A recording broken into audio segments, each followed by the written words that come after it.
Pendant que le travelling avec nos amis de la technique est en train de s'opérer, Alexandre et Charlie sont cachés et ils sont bientôt prêts à rentrer en scène.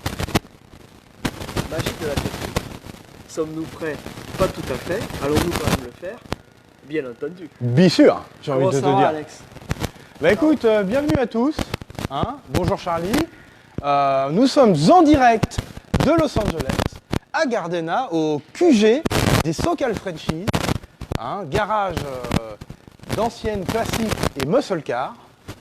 Et donc, muscle, comme diraient nos amis. D'autres Kevin. Voilà. Donc cette semaine, Charlie, qu'est-ce que nous allons... Et ben voilà, donc comme vous avez vu, nous avons fait toujours le souci du détail. Bleu, rouge cuir, bleu. Voilà. Wow. On vous fait une lignée. Alors on a la chance d'avoir 3 Mustang California Special dans le shop. Donc ce sont des voitures qui vont partir chez nos amis d'American Coffee Garage. Et donc ces voitures-là, on va vous les présenter puisqu'un petit peu plus tard, elles partiront à la compagnie. Donc voilà, on a aussi cette belle 67 Fastback. Voilà, donc ça c'est des choses qu'on va présenter. Les départs de la semaine. Les départs de la semaine. Voilà. La voiture de Mathieu avec ses nouvelles roues, puisque Mathieu, dessus il y avait des 17 pouces et là il voulait les 15 pouces, donc on est passé en 15 pouces avec les pneus neufs. Ensuite on va vous présenter aussi cette très jolie que tu peux montrer Jenny sur le pont là-haut. On a une très jolie Firebird 69. Voilà. Donc c'est un modèle qui est assez rare. On voit pas mal de 67, 68. Là celle-ci 69, donc elle a les spécificités. On va d'abord la montrer un petit peu sur le pont. C'est une caisse qui est saine avec un petit peu de travaux comme d'habitude. Et ensuite on la descendra, vous verrez, c'est vraiment sympa. On ça change. En route aussi, ça change. Ça change. Voilà. Un petit point de la semaine sur les chantiers. Sur les chantiers. Voilà. Ensuite nous ferons la petite minute historique de Jérémy. De Jérémy qui aujourd'hui là vous a préparé un petit thème donc sur la commande. Et puis donc il vous parlera un petit peu de tout ça. Et à la fin, Alex va nous parler de quelque chose qu'il ne connaît pas mais qu'il va improviser. Voilà, exactement, un sujet dont je n'ai absolument aucune idée et aucune expérience. Mais c'est pas grave, je te soufflerai. Voilà, tu me donneras les réponses, bien sûr. Donc je vais vous parler turbo, donc le turbo, la suralimentation. On verra tout ça en fin d'émission. Et des turbos. Voilà, et bien commençons. Voilà, donc California Special. Donc vous aviez vu, on vous a présenté celle-ci, qui est une très très belle voiture. On en a reçu deux autres. Celle-ci donc, la rouge, boîte méca, avec un 302. La première là-bas, c'est une Code C, avec un 289. Voilà, selon la période de l'année à laquelle elle a été fabriquée, eh bien, les voitures sont équipées soit du 289, soit sur la fin de l'année 68, du 302, qui était à partir de 69, donc le 302 qui a remplacé le 289. Voilà. Donc voilà, donc ça ce sont des voitures avec un petit peu de travail à finir, donc ce sera fini en France. Et donc elles seront dispo dans quelques temps en France. On partagera les infos de nos amis d'American Coffee Garage, donc secteur Bordeaux. Donc leur garage n'est pas encore ouvert, puisqu'avec le Covid il y a eu un petit peu de retard, mais ils commencent à rentrer les véhicules. Donc voilà, c'est des choses que vous verrez sur place. Alors il y a déjà des gens qui me demandent où est l'adresse, etc. Pour l'instant on ne l'a pas encore, mais on transmettra ça dès qu'on le saura. Voilà, donc vous aviez déjà vu une très belle Challenger de série. Donc là c'est une voiture qu'on va attaquer après les voitures qui sont en cours. Cyril, comme tu sais, on a un petit peu de boulot avant, mais la voiture est ici, au chaud, super. Ensuite on a ce projet Koji, c'est la voiture de Sylvain. Donc félicitations Sylvain, on est sur le point de préparer cette voiture. Vous n'avez pas de commentaires? Le son est pas bon? Le son est pourri. Le son est pourri. Ah, nous avons des informateurs. C'était bien. Ah, moi je suis plugué, j'ai tiré ça avec les micros.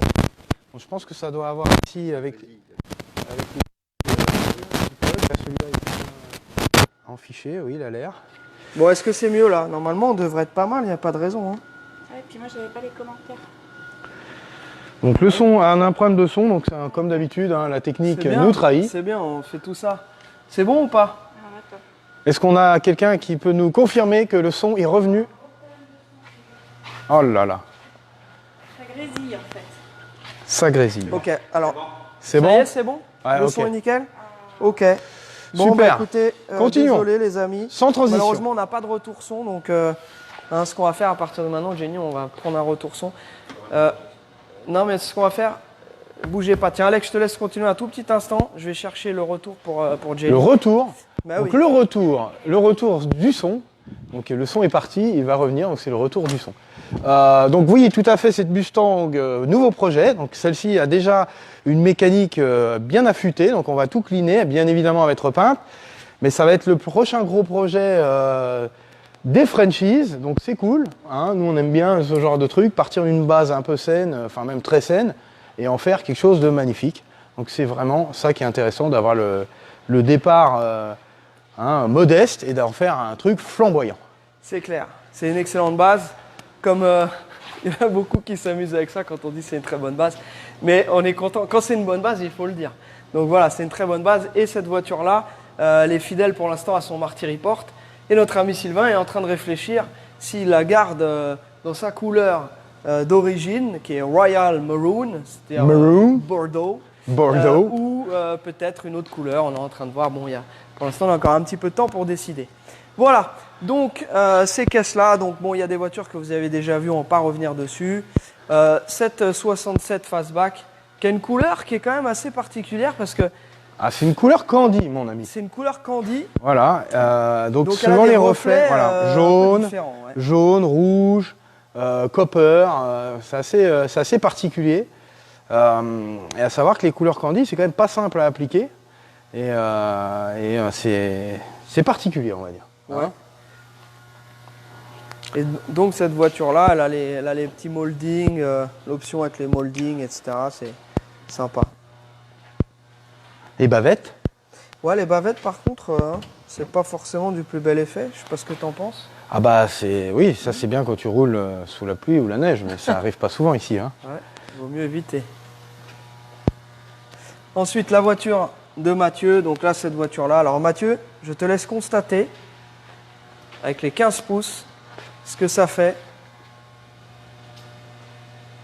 Une belle stance, cette voiture. Elle est bien droite, bien sympa. Très belle peinture. Donc ça, c'est une voiture qu'on envoie à Keménévin. Et nos amis de Bretagne, Raph et donc son équipe, ils vont remettre toute la voiture, tout ce qui est suspension, etc. Ça va être fait sur place. Donc la voiture est pleine de pièces, elle va partir comme ça. Nouveau volant, nouvelle moquette, nouveau shifter. Ça, c'était les petites choses obligatoires pour qu'elle retrouve son style d'origine. Voilà. Belle caisse. Ensuite, regardez-moi ça. Question. Qu'est-ce que c'est que les moldings? Ah, les moldings. Les moldings, les Ouais, moldings. des fois, ils écrivent moule. Et des fois, ils écrivent molle. Voilà, Donc, ça. ouais, bon. Ça Alors, s'appelle c'est tout ce qui est Erika, des j'essaie de c'est me- l'accastillage, en fait. Ça veut dire un castillage. Donc, ça, c'est un molding. Ça, c'est un molding. Ça, c'en est un. Tout ce qui est accastillage, ici aux États-Unis, enfin en anglais, ça se dit un molding. Voilà. C'était la petite minute linguistique. Tiens. La Shelby GT500, que tu peux remontrer parce que c'est vrai que c'est quand même Un monument. C'est quand même quelque chose. C'est un monument. Donc là, pour l'instant, elle a des jantes chromées aftermarket qui ne correspondent pas au style d'époque. Donc ça, c'est quelque chose qui sera certainement revu. Et encore une fois, c'est une voiture qui n'est pas encore réservée. Cette voiture-là, on peut soit la restaurer comme à l'époque. Donc elle était, c'était un vert tilleul un peu d'origine, le lime green, ou on peut en faire donc une voiture un petit peu sur mesure, avec une couleur au choix. La peinture qui est dessus, elle est un petit peu ancienne, elle a des petits défauts par-ci par-là. Elle n'est pas atroce, mais elle n'est pas. Ouais, c'est pas une parfaite. peinture de grand standing. Elle mériterait Voilà. une plus belle peinture quand même. Bah, c'est une vraie Shelby, ça Voilà. mériterait effectivement une finition vraiment digne d'une Shelby. Mais en tout cas, la base est là, elle est solide, elle a son 428 avec sa boîte automatique. Donc voilà, très très belle caisse. À voir, les amis, ceux qui nous regardent, n'hésitez pas à nous tenir au jus si quelqu'un est intéressé, soit pour faire une Eleanor ou pour la restaurer. Pour l'instant, on a un canvas, on a une page blanche. On est ouvert à toute proposition. Bien sûr. La petite voiture de François, donc cette très jolie Fastback 65. Donc là, c'est pareil, c'est une voiture qui va être attaquée après la fin du projet. Les deux qui sont en cours donc, sont celles de Bertrand, donc la Fastback grise, et celle d'Eric. Celle d'Eric, d'ailleurs, il y a eu pas mal d'avancées aussi. D'ailleurs, les deux. Hein. Bon, on va y revenir, hein, on va y revenir. Donc on attend toujours notre traverse pour cette Corvette. C'est la dernière étape, ça c'est pareil, ça va bientôt être terminé. Et puis évidemment, on a bien avancé sur nos deux Fastback. On a mis un bon coup de turbo avec notre ami Jérémy. Et donc celle-ci, donc c'est fini. Le moteur, on a fait vraiment un gros tour. On a changé le Calorstar. On a démonté la pompe à eau pour vérifier qu'elle soit en bon état. Elle était parfaitement bien comme il faut. Le pressé-toupe était bien serré. Les pales, c'est une pompe qui avait été changée récemment. Donc on a préféré changer tous les joints. Et puis on a continué.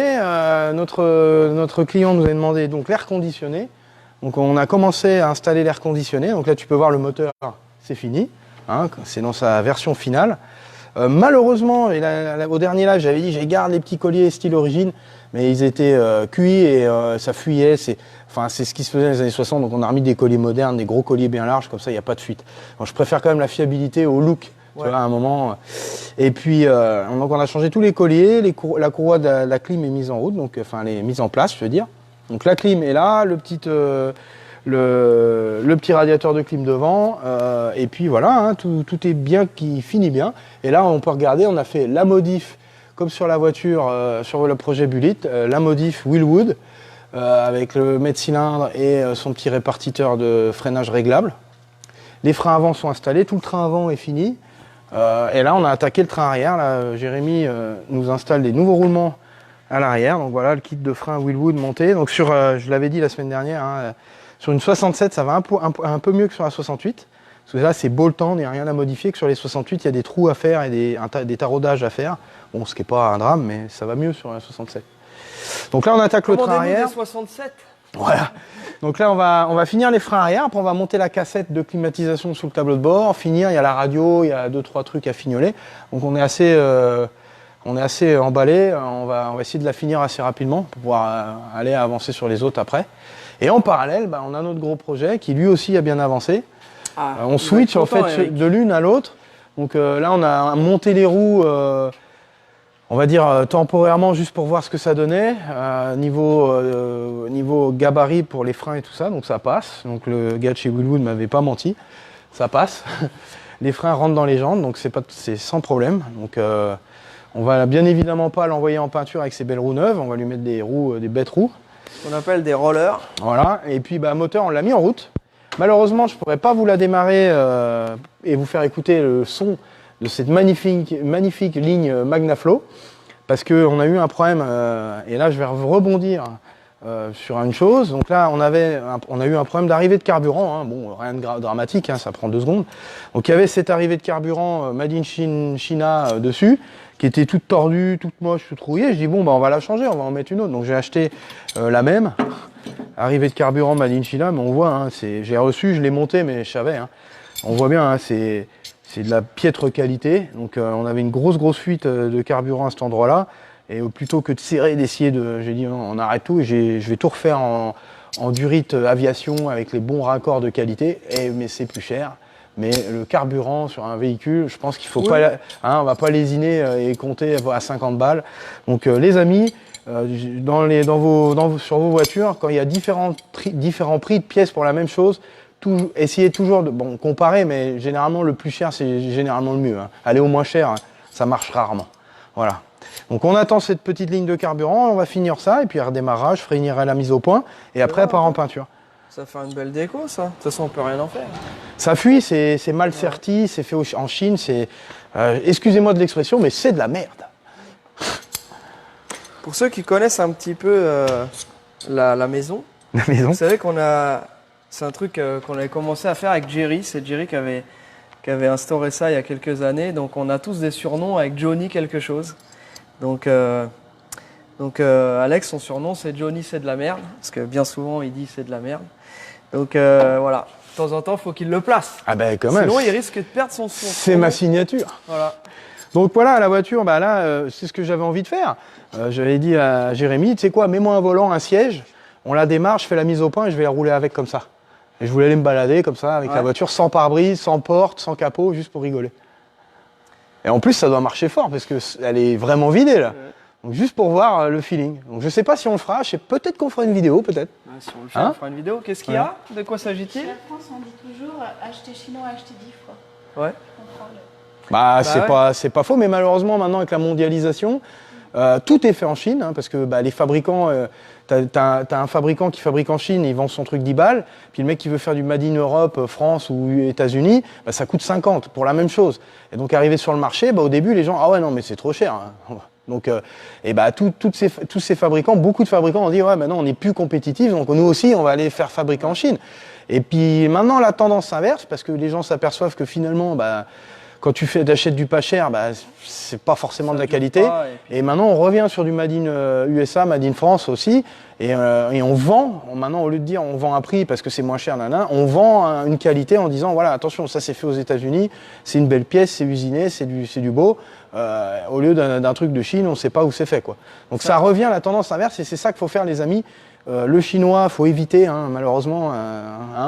Il y a des choses, on n'a pas le choix. Il y a tellement de choses quasiment. C'est l'usine du monde. Ouais, après, mais quand on peut sélectionner, avoir un truc de meilleure qualité, moi je préfère avoir un truc Made in USA, vraiment, même si c'est plus cher. Au moins on est sûr. Il y a un service, il y a voilà. Mais j'ai envie de dire, c'est la même chose. Dans tout. C'est la même chose pour une voiture de collection. On pourrait vendre des premiers prix et ne pas s'en occuper. C'est ce qui se passe dans 90% des cas, si vous regardez sur les sites d'importateurs. Mais bon, nous, on ne s'est pas positionné là-dessus. Alors, est-ce que c'était le bon choix, la bonne stratégie commercialement? Je ne sais pas. Mais en tout cas, par rapport à ce que nous, on fait et la passion qu'on y met, nous, la question ne s'était pas posée. On est arrivé ici pour faire ça.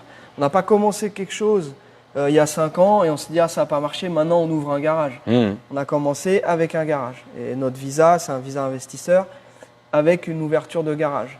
Donc voilà, c'était juste un petit rappel parce qu'effectivement vous avez accès. Amis chinois, on vous aime bien, on n'a rien contre les Chinois. Hein, non, exactement. C'est juste que c'est la mondialisation qui fait ça. Et voilà, après il est possible. Qui est, bon, quand on dit Chine, bon, il y a toute la Chine, partie Asie, il y a d'autres pays Taïwan, aussi émergents, etc. Voilà. Mais d'une manière générale, nous, on essaie de sélectionner les meilleures pièces. Parfois, on a le choix. Parfois, on l'a. On n'a pas, ouais. Donc, il y a des bons trucs aussi en Chine, mais c'est tellement dur de faire la distinction. Hein, il y a des très bons produits. Voilà, il y a des très bons produits qui sont faits en Chine, qui marchent bien et qui vont très bien.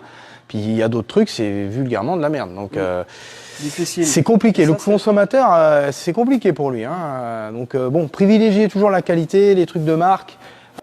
Bien que maintenant, comme je le disais, on peut en parler des heures. Ouais, passons à autre chose. Est-ce qu'on aurait une histoire à nous raconter? C'est le moment de Quelqu'un aurait-il une histoire à nous raconter? Donc Monsieur Histoire va venir nous rejoindre. Alors, Jérémy qui est content parce que il a enfin pu aller se faire couper les cheveux. Exactement. Voilà. Donc fini la casquette, le béret et les bonnets. Jenny filme la coupe du personnage, sinon tu peux pas matérialiser. Non, c'est pas possible. On la refait. Donc Jérémy qui est content parce que il a pu récemment se faire traiter de façon capillaire, voilà, et donc il n'a plus besoin de mettre son béret, bien que je lui avais suggéré pour la petite minute historique de mettre le béret, parce que je trouvais que ça faisait un peu prof d'histoire. Exactement. Écoute, on verra pour la semaine prochaine, mais là je veux que tout le monde profite. Ah bah oui, profitez. Moi j'aimais bien le côté hirsute. J'aimais bien, moi. Ça va me manquer, ça. Alors, l'histoire de la semaine. Allons nous mettre à côté. Allons nous mettre à côté de la Cobra. Donc je voulais parler de la C-Cobra parce qu'on a eu beaucoup de messages des questions, beaucoup de questions. Donc l'histoire de la C-Cobra, elle commence en 1960 où en fait Carroll Shelby. Regarde-le. Ah, attends, parce que il faut que je me. Donc Carroll Shelby. Je vais y arriver, voilà. Carroll Shelby, il a pris sa retraite de pilote automobile pour des problèmes de santé. Et Et donc il décide, il se dit qu'il aimerait bien construire un véhicule américain pour aller battre les Ferrari aux 24 heures du Mans. Donc il pense à la petite compagnie anglaise AC, et donc ils sont situés aux alentours de Londres. Et en fait, il s'intéresse à cette entreprise parce que en 1959, lorsque Carroll Shelby remporte les 24 heures du Mans sur une Aston Martin DBR1, beau gosse. Donc vous regarderez sur Google, une belle Aston Martin DBR1 Le Mans 1959, qui a été vendue aux enchères en 2017 pour 22,6 millions de dollars. 22,6. Voilà. Oh, c'est même pas le prix d'un Happy Meal. Et donc il s'intéresse à la petite compagnie ici parce que donc en 1959, cette entreprise anglaise remporte sa catégorie au Mans avec un petit roster, donc la catégorie 2 litres. C'est un petit roster qui s'appelle Ace Bristol, puisqu'il a les moteurs 6 cylindres 2 litres Bristol. Voilà, donc Jenny, j'ai fait imprimer une petite Ace Bristol pour que les gens puissent voir de quoi il s'agit. Donc on reconnaît la ligne De la Cobra, de la déjà, Cobra, ouais. déjà, donc c'est 1955, 1960, 61. Et donc voilà, vous pouvez voir que c'est quand même... Donc il n'y avait pas ces ailes larges, etc. Donc c'est vraiment c'est très joli. Hein. C'est vraiment le roster anglais, là. Ouais, Hein. Vraiment, c'est vraiment. Hein. Et donc voilà, donc Shelby il se dit bon ben je vais prendre ce petit châssis qui a l'air de bien fonctionner en course et je vais y greffer un V8. Comme ça je vais me retrouver avec de la puissance et sur une caisse légère. En gros je vais me retrouver avec la même puissance qu'une Corvette mais avec beaucoup moins de poids. Donc c'est ce qui se passe. En 1962 il y a la première Cobra qui sort. Donc V8, 260, 4 litres 2. Ouais. Donc boîte 3, boîte méca, et donc elle arrive aux États-Unis et puis forcément le potentiel il est énorme comparé à une Corvette donc il y a des résultats. Donc ça c'est 62. Après 63-64 c'est le moteur 289, donc celle-là. Comme celle-ci. Voilà, moteur 289, donc bon 4 litres 7. Ouais. Et donc là, il y a des résultats aux US, il gagne plein de courses, tout ça. Et 64, 65, là c'est. Non, 65, 66. Là c'est le 427. Donc là, c'est la grosse puissance, 7 litres, 200 ou 360 chevaux pour la version route et 485 chevaux pour la version course. Ah ouais. Donc là, il retravaille sur le châssis avec des dimensions de tube plus large, enfin plus gros, tout ça. Donc là, ils explosent tout. Enfin, c'est la version la plus connue, qui est la plus représentative de la Cobra. Quand on pense à la Cobra, on pense à... Voilà, aujourd'hui, et d'ailleurs, tout ce qui est répliques, etc., sont des répliques sur base de 427 avec cette coque plus large, Avec effectivement, ce look, plus bodybuildée. Voilà, et puis après, ils finissent avec la 428, la dernière année, avec la boîte 4 méca. Et donc voilà, donc c'est 1000 exemplaires. Plus ou moins 1000 exemplaires de vrais Cobra. Et... Ah, une question. Ah, mais ça, c'est normal. Ah, c'est normal. Ça, c'est C'est le transformateur. C'est le transformateur. Bon, je vais essayer de me déplier. En tout cas, Donc, plus ou moins 1000 exemplaires de vrais AC Cobra. Prix moyen 750 000 euros. Voilà, la première... C'est pour ça que les gens disent, c'est une vraie? Non, 99%. Est-ce qu'il faut vraiment vous répondre, les amis? Est-ce que c'est une vraie? Non, 99% des AC Cobra qu'on croise sur les rassemblements ou n'importe où, c'est des répliques. C'est la première AC Cobra, la toute première qui est sortie en 62, la vraie, numéro 1. Elle a été vendue en 2014, 14 millions de dollars. Donc c'est la voiture américaine la plus chère au monde. Et c'est aussi la voiture sportive américaine la plus répliquée, la plus copiée, quoi. Où il y a eu, j'ai lu 150 fabricants d'AC Cobra. Voilà, donc c'est quand même une belle histoire et des beaux chiffres, quoi. Ouais, et ben en tout cas, merci d'avoir partagé ça avec nous. On a appris plein de trucs. Et le plus beau résultat en France, en rallye, c'est Joe Schlesser, donc l'oncle de Jean-Louis Schlesser, qui termine second au Tour de Corse en 63. Ah oui, j'ai une photo. Mais oui, tu as la photo. Une belle photo. Allez, Une belle photo de Joe Schlesser. Donc ça, c'était Lacey, tu vois, qui gagne leur catégorie au Mans en 59. Lacey Bristol. Et ça, c'est Joe Schlesser qui termine deuxième au Tour de Corse 63. Voilà, donc quand même, il y a une grosse... tu vois, c'est le même pare-brise. C'est pareil. Voilà. Bah, merci Eh ben, Jérémy, bravo et très merci. intéressant. Ouais, c'était très Yes. intéressant d'apprendre cette histoire que je connaissais. On connaît un peu. Ouais, vite fait, on connaît un petit peu, mais dès qu'on s'intéresse un peu plus, il y a quand même c'est intéressant. des choses, ouais. Et Cobra, une dernière chose. Cobra, pourquoi Cobra? C'est qu'en fait, bon, il dit que Carroll Shelby dit que quand il est allé en Angleterre, donc visiter la compagnie AC, donc il a vu le châssis, les machins, il a regardé, et un soir, enfin dans une nuit, il a rêvé donc de lasser de sa voiture, de la Shelby et tout, et sur la calandre, il a vu marqué Cobra, en fait, dans son rêve. Ah ouais? Ouais, donc ben voilà, c'est pour ça qu'elle s'appelle la C Cobra. C'est la petite histoire. Waouh. Bah voilà, bah, écoute, franchement. Bon, ça, bah, je- très intéressant. Donc là, la puissance, les victoires au Mans et tout ça étaient dues au déplacement, donc à la cylindrée, ça cubait très très gros, hein, comme tu l'as dit, 4,27, c'est des gamelles qui sont grosses comme ça. Mais il y a une solution pour pallier à ça, parce que des grosses gamelles, un gros bloc et tout ça, l'inconvénient c'est quoi? Le poids. Tu te balades avec un pain de fonte gros comme ça sous la baie moteur. Donc maintenant, il y a une invention qui a été créée pour pallier à ça et de diminuer, pour la même puissance et le même couple, diminuer ce gros pain de fonte par deux. On le divise par deux pour avoir la même puissance. Et merci qui? Merci, et là c'est la transition absolument magnifique du professionnel. Merci au Turbal. Voilà, et au turbo. Donc aujourd'hui, je vais vous faire un petit explicatif. Hein. Je vais essayer de rester light parce que je pourrais en parler des heures et je vais vous montrer comment ça marche. Et ben allons regarder comment ça marche, et en fin de live, on fera le petit highlight sur la Firebird que nous avons oublié puisqu'elle est en l'air, et de par ma courte taille, et ben elle est en Tu ne dehors l'as de pas mon- vue. Elle est en dehors de mon champ de vision. Voilà. Allez, le Turbal. Alors le turbo, qu'est-ce que c'est? C'est une méthode de suralimentation afin de goinfrer, je dis bien goinfrer le moteur en air, parce que la puissance d'un moteur, c'est sa capacité à aspirer l'air et à brûler l'essence que tu lui donnes. Donc il y a plusieurs. Alors pour faire de la puissance, comme je l'ai dit auparavant, comme chez nos amis et constructeurs américains, eux c'était le déplacement, donc la cylindrée, ils mettaient des grosses gamelles, aspiraient le plus d'air possible et pouvoir faire le plus de puissance possible. Multiplication des cylindres, donc V8, gros déplacement, ils faisaient de la puissance comme ça. Après il y a une autre façon, c'est la suralimentation. Donc tu viens goinfrer le moteur en air, tu viens mettre plus d'essence, donc plus de rendement, plus de puissance. Donc avec un petit moteur, un petit 2 litres, un petit 4 cylindres, bah, tu peux faire autant de puissance qu'un gros V8, une énorme cylindrée. Donc tu divises le poids par deux.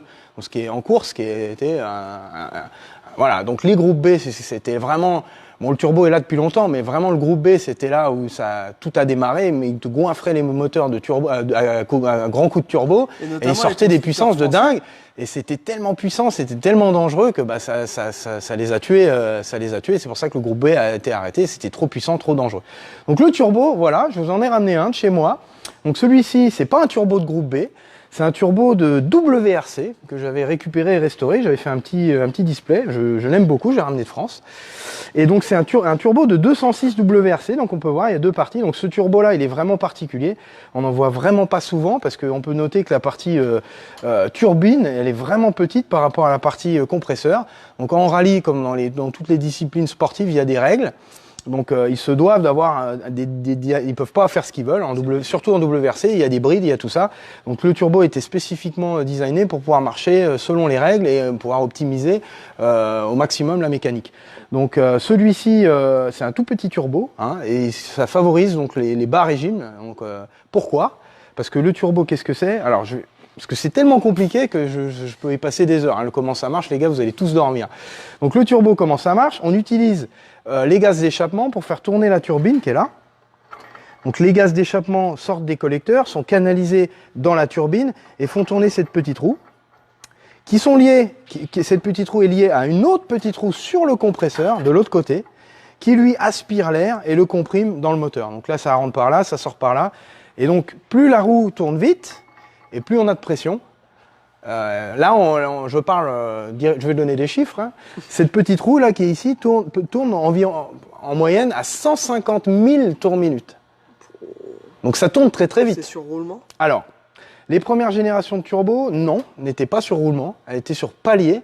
Donc c'est-à-dire qu'on avait un palier en bronze qui lui avait donc un jeu prédéterminé entre ce palier et l'axe, et on venait le gaver d'huile, donc par ce petit raccord qui, ça c'en est un, on venait gaver d'huile le palier ici, et c'était en fait, c'était même pas lubrifié, en fait ton axe ne tournait que sur de l'huile en fait. Okay. Ta bague et ton axe, et entre les deux, c'est un filet d'huile.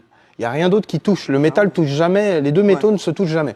Et c'est pour ça qu'on dit toujours une voiture turbo, faut toujours la laisser un petit peu tourner avant de la couper, parce que surtout sur les turbos à palier comme celui-ci, c'est-à-dire que quand tu coupes le moteur, la pression d'huile s'arrête.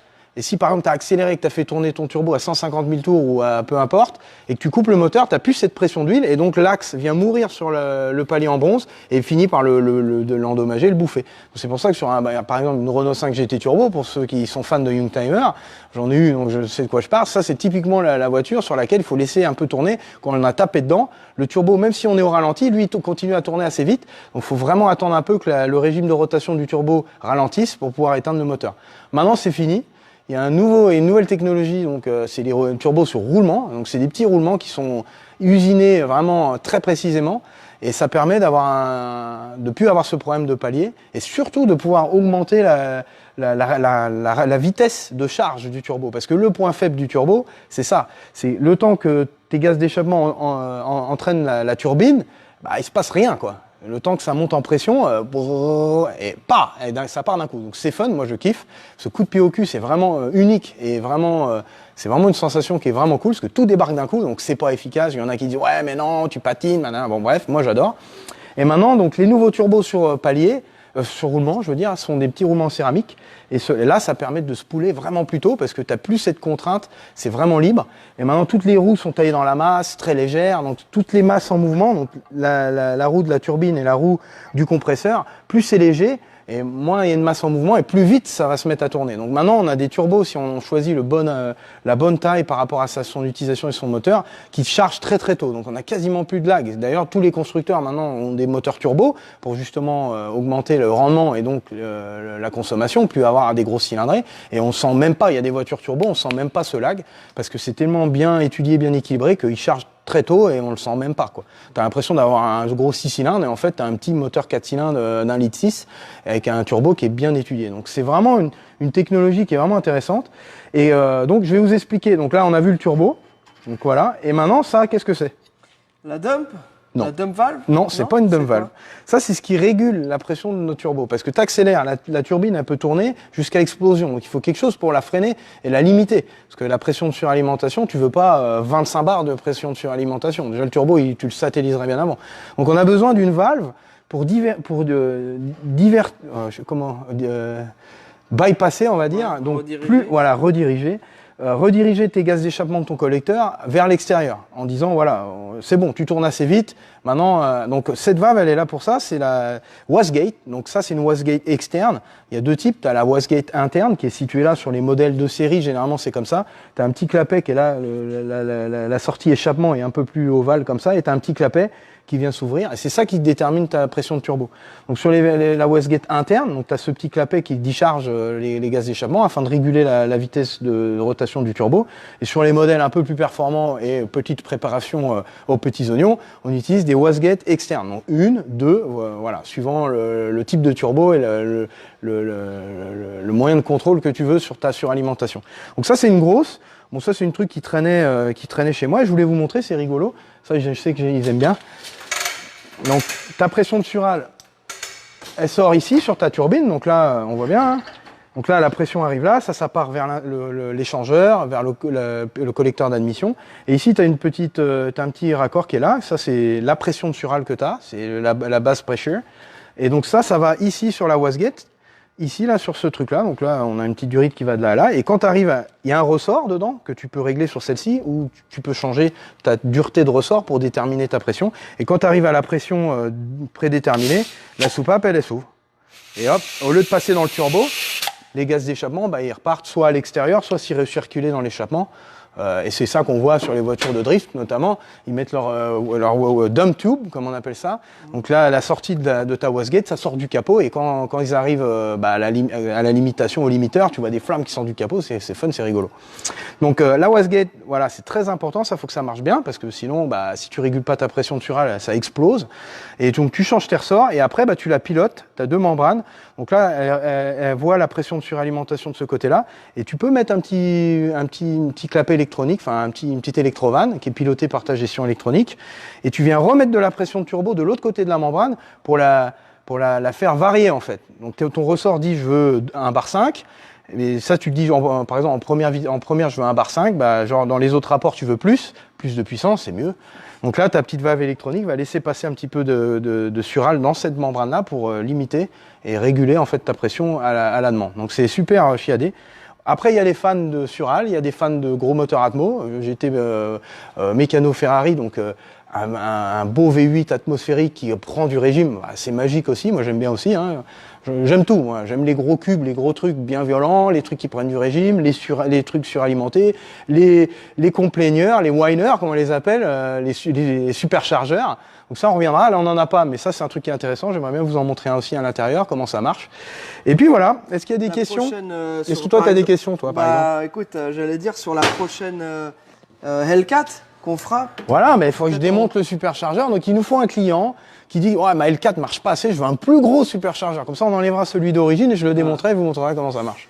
Ok, donc bon, ça, on trouvera peut-être. On va peut-être trouver. On a peut-être des copains ici qui peuvent nous prêter du matos pour oui, on va trouver. On va chercher pour. Ou dans un swap meet, il y a un vieux compresseur qui traîne. Après, donc là, on a fait un tour de ce qu'était le turbo, etc.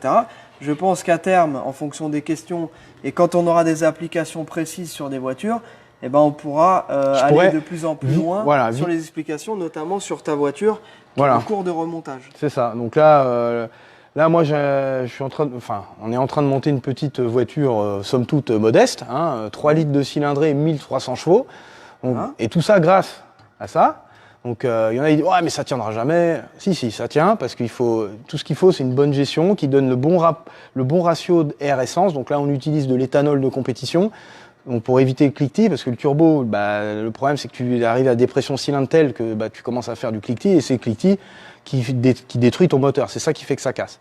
Donc pour éviter le cliquetis, il faut que la gestion soit ad hoc, ton allumage se fasse au bon moment, et surtout avoir un carburant avec un indice d'octane qui permet de refroidir les chambres de combustion. Donc l'éthanol, c'est vraiment le gros point positif de rouler à l'éthanol, c'est que c'est un carburant qui est très froid et qui refroidit tes chambres de combustion. Donc il y en a qui utilisent en course notamment du méthanol.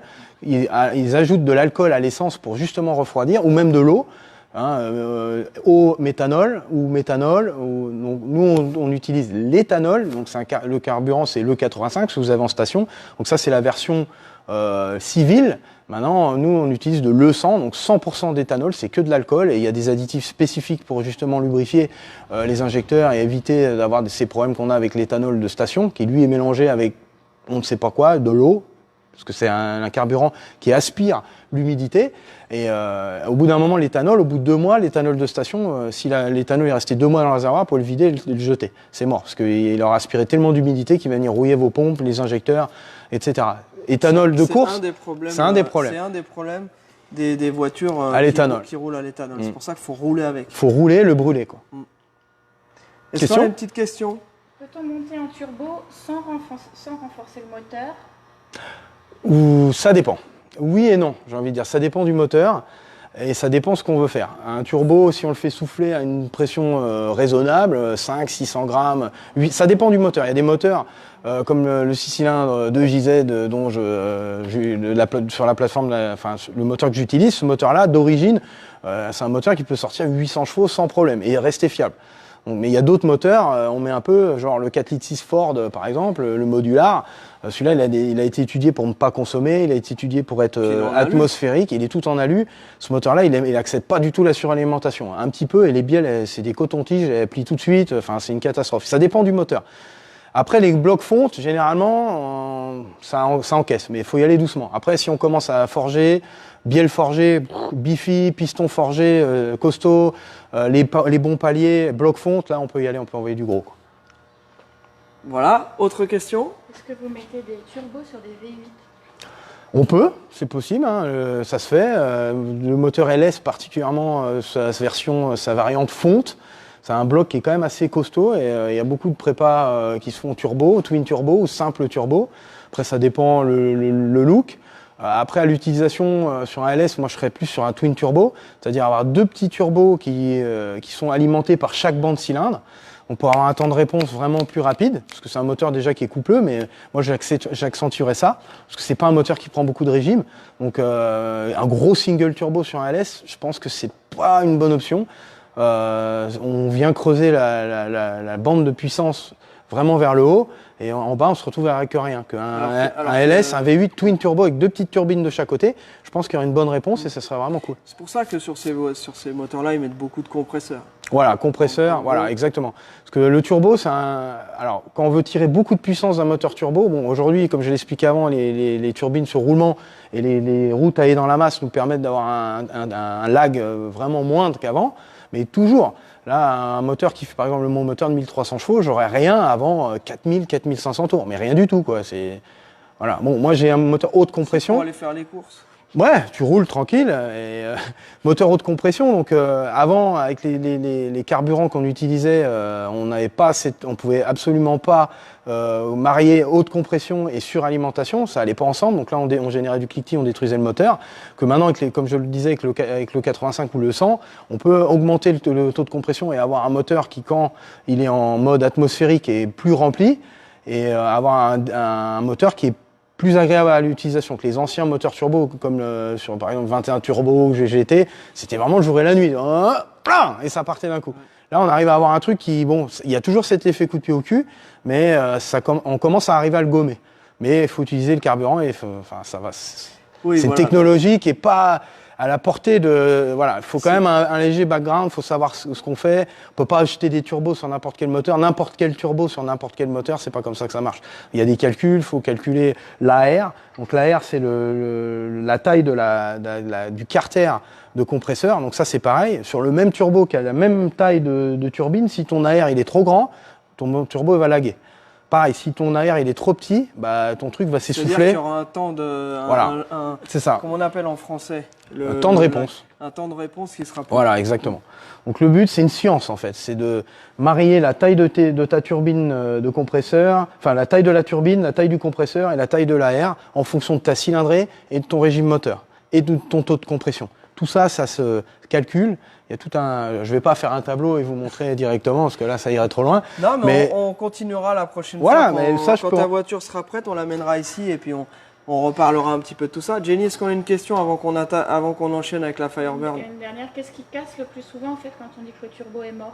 Alors, ce que j'expliquais tout à l'heure, c'est très souvent, c'était les turbos sur palier.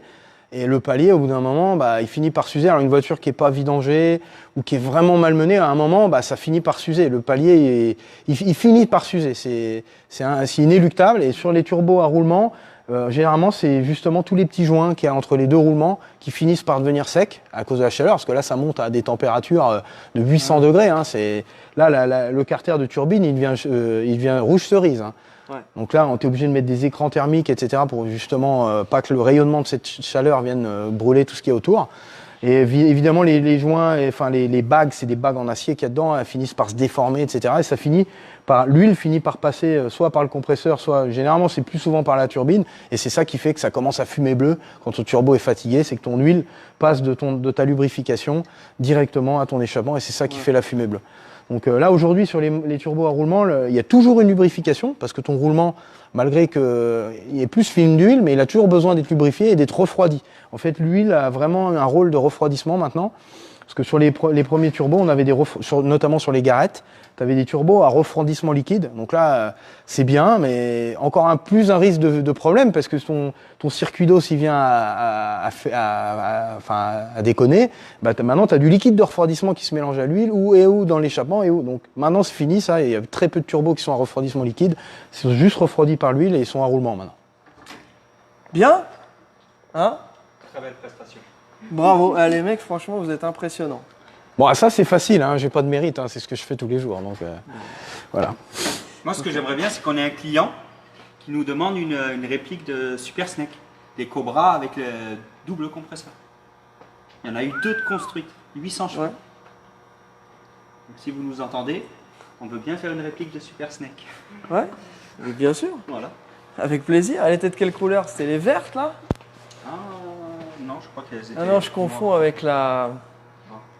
Ouais. D'accord. Ah mais.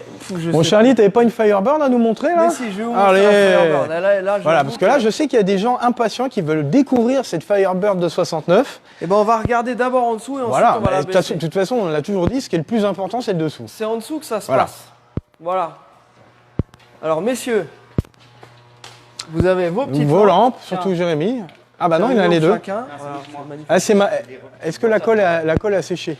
Parce que j'ai dû recoller ma lampe quand même, je tiens à le préciser à À nos notre amis. Voilà. Ok, alors vas-y, cher. Faites-nous voir. Donc, T'écoute. bah, c'est une voiture qui est très saine, hein, on peut voir longeron, pas de rouille, c'est une voiture qui est entièrement dans son jus. Bon, il y a eu des frais de fait, hein, des petits frais, je peux voir, au fur et à mesure des années, je peux dire que les tuyaux de frein à l'arrière ont été changés, le fil est flexible, les amortisseurs certainement ont dû être changés à un moment de sa vie. Il y a eu quand même une petite maintenance de fait, mais je l'ai essayé, elle roule comme un charme. Quand tu roules, tu te doutes, enfin, il n'y a pas de problème. Tu te dis pas, ah, ça cloque, ouais, les freins, tatati. Non, elle roule magnifique, c'est nickel. Mais bon, pour faire plaisir à nos amis les contrôleurs techniques, ah, le petit sillon bloc est craqué, ah, là c'est vieux. Donc on est obligé de faire c'est du cosmétique parce qu'elle fonctionne très bien la voiture. Après, si on voit un flexible de frein qui est craquelé, ah oui, là on le change parce que c'est de la sécurité. Mais les bushings, là on voit, hein, toi, ils sont tout craquelés, bon bah ils sont vieux, ils sont secs. Mais la voiture, il n'y a pas de jeu, le train arrière se promène pas, c'est juste cosmétique en fait. Mais on le fait, c'est tout le métier de le faire. Il y a une très bonne ligne Flowmaster, donc ça sonne rond. Donc c'est le 350 Pontiac dans celle-ci. Voilà. Donc 350 Pontiac, boîte TH350, le petit combo magique. En plus, ils l'ont un petit peu pimenté. Ils ont mis une petite pipe d'admission, un petit carbu 4 corps dessus, qui a été peint couleur Pontiac pour rester discret. Moi, je trouve ça très sympa quand c'est comme ça. Hein, une petite modif qui se voit pas, j'aime bien. Et du coup, ça la réveille un petit peu. Donc là, on admet plus d'air dans le moteur, plus de carburant, donc plus de puissance. Voilà, donc là on peut voir flexible de frein, ça a été changé, les amortisseurs sont bon, pareil, pas très vieux, mais la voiture, je le répète, est très saine, pas de bidouille, pas de trucs bizarres, non, très beau modèle. Pas d'accident. Non, très beau modèle, même niveau accastillage et tous les petits feux, etc., c'est en bon état, c'est pas neuf, c'est pas une voiture qui a été restaurée, c'est une voiture qui est dans son jus, qui a été repeinte, mais qui est dans un super bel état, très beau driver, on va dire. Hein ? Voilà. Elle a vraiment une bonne gueule. Hein, cette face avant, Ouais. elle est vraiment, je trouve elle est encore plus agressive que l'année d'avant, Ouais. que la 68. Les ailes arrière, comme on avait dit dans notre épisode numéro C'est une Camaro déguisée. 3, je sais plus. Ah bah là, me demande pas, mon ami. Moi, tu Là, sais. dans notre épisode 3 de cette saison, Attends. on a présenté la Firebird 68. Et donc on avait fait un petit peu le rapprochement entre Parce que je la pense que nos Firebird amis et veulent sa voir la cousine, mécanique. Camaro. Et donc comme vous pouvez voir, là c'est le cas aussi. Donc si on compare à une Camaro 69, on voit aussi qu'effectivement il y a pas mal de points communs. Mais toute la face avant et la face arrière sont vraiment spécifiques. Donc aussi une partie des ailes, etc. Donc voilà, alors Alex, mécaniquement, donc là cette voiture-là on l'a reçue hier, c'est notre ami David. Tu l'as reçu? Oui, on l'a reçu. Tu l'auras reçu. C'est notre ami David qui nous l'a déposé. Donc David, c'est un copain qui travaille ici et donc qui nous a déposé la voiture. Et c'est une voiture que nous vous proposons à la vente avec lui. Et c'est une voiture que potentiellement, si quelqu'un quelqu'un qui nous regarde est intéressé par la voiture, nous ferons les travaux, bien entendu, les choses qu'il y a à faire dessus. Donc encore une fois, que ce soit ici ou avec nos partenaires en France. Que ce soit ici ou là-bas. Voilà, mais les travaux seront faits avec la liste, etc. Donc Jenny. Alors on va quand même en suggère démarrer de- une parce qu'on de démarre jeter un rien petit coup depuis tout à d'œil. l'heure. Allez, démarrons là. Pour une fois que les gens se plaignent pas du son. Que se passe-t-il? Un petit coup de clé. Ah oui.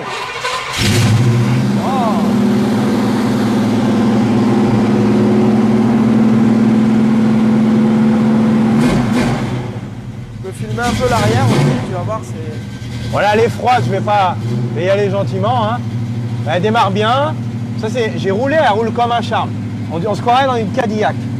Donc franchement, nickel, il y a les petites jauges et tout. Là on a les petites jauges d'huile. C'est un toit vinyle.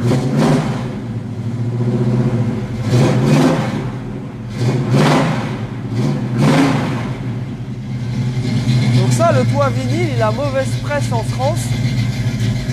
Parce qu'en fait, le problème, c'est que les voitures qui viennent des endroits très humides, bah, ça a tendance en fait à rouiller sous le vinyle et après vous sentez qu'il y a des bulles partout, etc. Ici, on a la chance en Californie d'être dans un climat qui est très sec et en général, le toit vinyle a plutôt tendance Ça lui va bien, moi, je à trouve. protéger. Moi, j'adore. Mais je vois souvent les gens qui disent ah non, toit vinyle, j'aime pas. Là, par exemple, on a 2 California spéciales. Il y en a une toit vinyle et une toit non vinyle. Bah, j'ai tendance à préférer celle qui a le toit vinyle, tu vois. C'est très Et là, je trouve que 70s, ça lui moi, va j'aime bien. super bien. C'est très Là, ce 70s. petit combo, tu vois, avec cette belle teinte champagne là. Encore, on pense souvent à Jerry parce que c'est un pote et puis il a des expressions, des trucs qui sont rigolos et Qui nous a vendu. voilà. En fait, il nous a vendu ces expressions Voilà. et depuis, on ne sait plus. Mais ça, par On ne sait exemple, plus les quand lâcher. je vois ça, j'ai envie de dire, c'est une très jolie teinte champagne. Voilà, et effectivement, bah, voilà, c'est super joli. Les feux arrière, donc, qui sont fidèles à la Firebird de l'année d'avant. Mais le cul, mais avec 69. le cul de 69. Voilà. Moi, alors j'adore. le cul évasé. J'adore cette caisse, la ligne. Voilà, ça c'est vraiment une très très belle caisse. Donc là, je sais qu'on va nous parler de tarifs et tout. C'est une voiture qui va être aux alentours des 30 000 avec les travaux qu'il y a à faire dessus pour passer au contrôle technique. Donc voilà, les petites bibicheries de nos amis les mécanos. Mais voilà, par exemple, les 4 pneus présentent très bien. Donc en photo, c'est super. Si on regarde de près, ils sont craquelés parce qu'ils sont vieux, comme Voilà. c'est le cas dans 90% des cas des voitures qu'on achète ici. Et donc, voilà, encore une fois, c'est des voitures qu'on peut acheter en l'état sans travaux. Et donc forcément, on les paye moins cher. Ou en vue du contrôle technique. Et Celle-ci là, est une bonne base pour quelqu'un qui veut un peu une voiture.